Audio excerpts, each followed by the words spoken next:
You know, I want to talk about what a lot of people think is a problem right now, and it's so-called illegal aliens. And no, I'm not implying that this guy here is an illegal alien. I just think this is funny. We don't need no badges.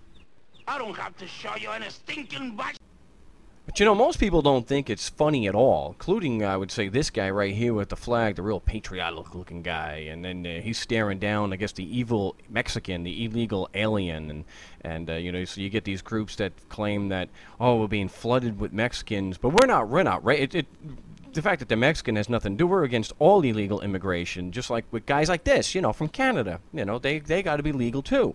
So you've got two sides of the fence here. You've got one side that wants fences and no illegal immigration, and then you got the other side where they, you know, they oppose all that, and they're looking at guys like this and his cohorts and his henchmen to do something. This is what they have in common. They're both looking for this group of people called government, particularly Congress and the federal government. They're looking to them to do something about it. Some want amnesty laws passed so that the people that are here illegally can have amnesty.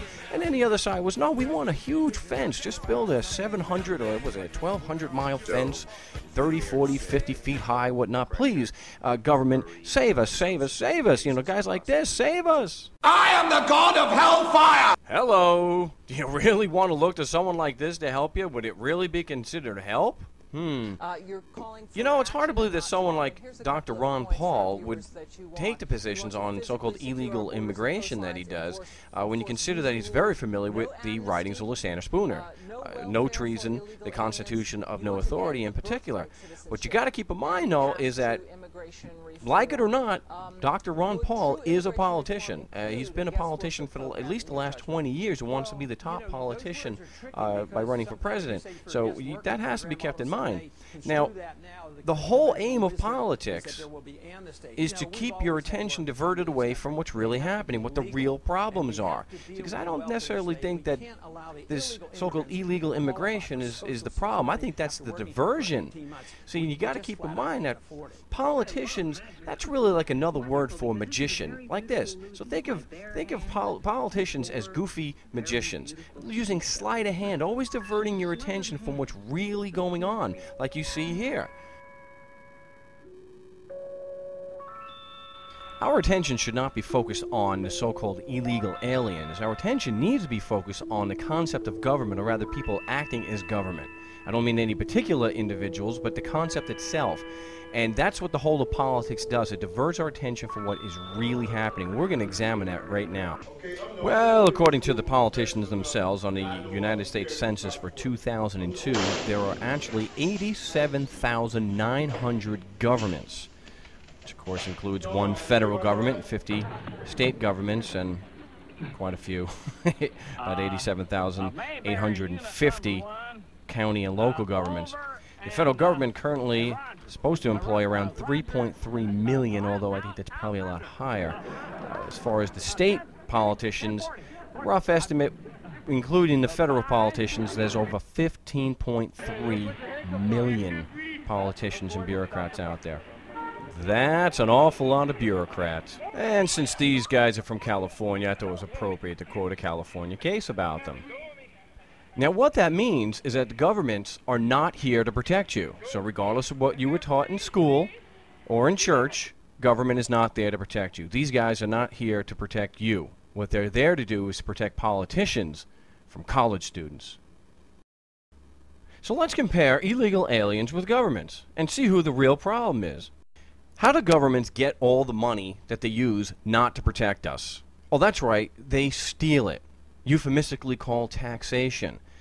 See, it's not illegal aliens that are stealing 50% or more of your salary before you even get to see it. No, that's government. See, and not only does government steal trillions and trillions of dollars every year, but they brag about losing it. According to some estimates, we cannot track $2.3 trillion in transactions. Wasn't illegal aliens who lied about weapons of mass destruction. We cannot wait for the final proof, the smoking gun, that could come in the form of a mushroom cloud. And then joked around about it. Those weapons of mass destruction got to be somewhere.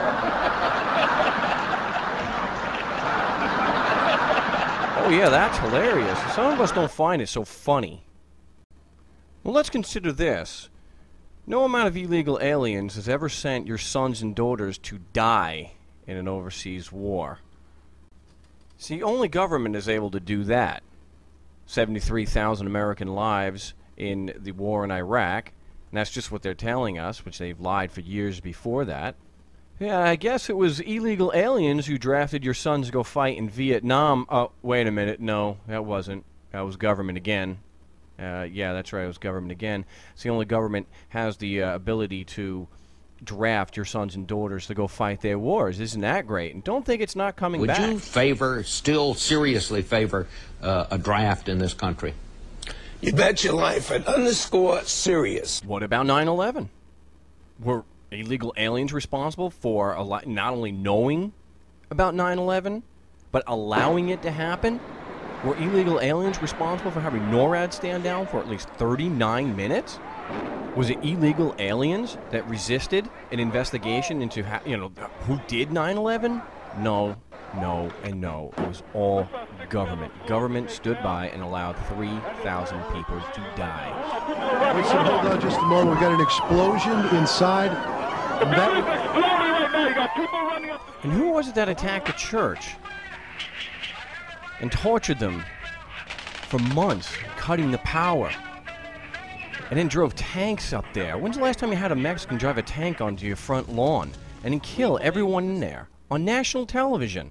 No, again, that was government. And I guess it's illegal aliens that are listening in and recording everyone's cell phone conversations, even when the cell phone is turned off.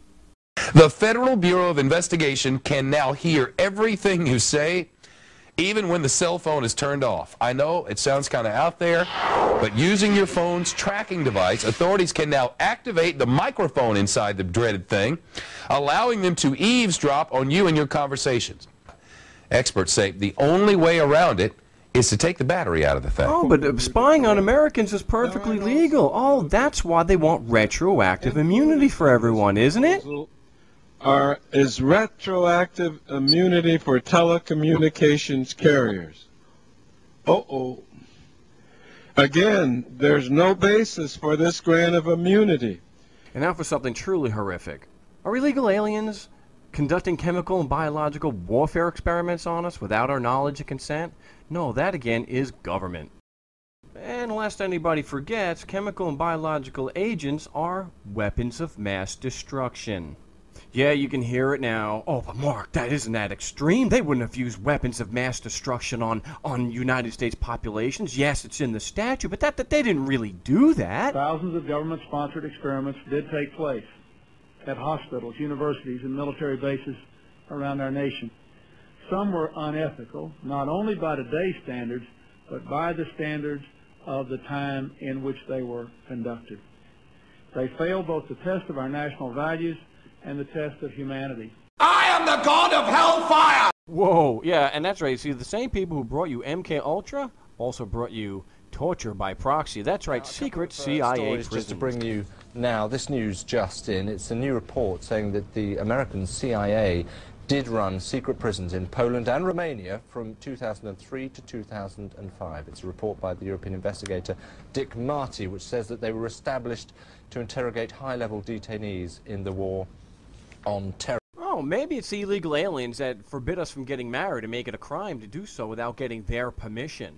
Oh no, that's the government again. Well, certainly it's the illegal aliens that are forcing us to get permission in order to work and support our families. No, it's not the illegal aliens that are taking the money directly out of your salary before you even get to see it. No, that's the government again.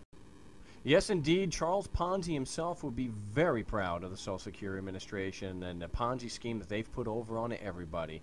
You see, there never was a trust fund, and there never will be. So don't fall for the magician's trick and focus your attention on this guy. Remember, he's not the one who's using weapons of mass destruction on Americans. He's not the one sending Americans to their deaths. Well, of course, the ones using weapons of mass destruction on Americans and making us pay for it are these guys. And these guys certainly could not get away with what they're doing or divert your attention as well as they do without the help of their cheerleaders, guys like this. So the next time someone's going on about illegal aliens, remind them of this.